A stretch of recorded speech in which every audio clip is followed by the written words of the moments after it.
సకల జగత్తుకు రక్షణ నీవే వీరనాగమ్మ తల్లి సకల జగత్తుకు రక్షణ నీవే నాలుగు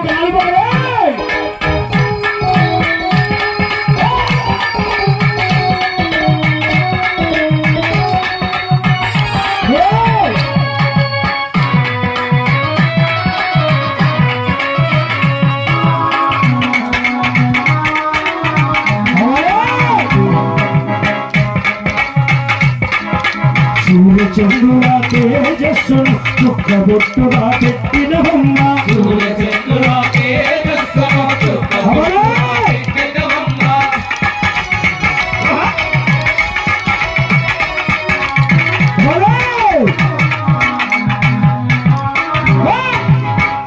చంద్రుల తేజస్సును చుక్కబొట్టుగా పెట్టిన బొమ్మ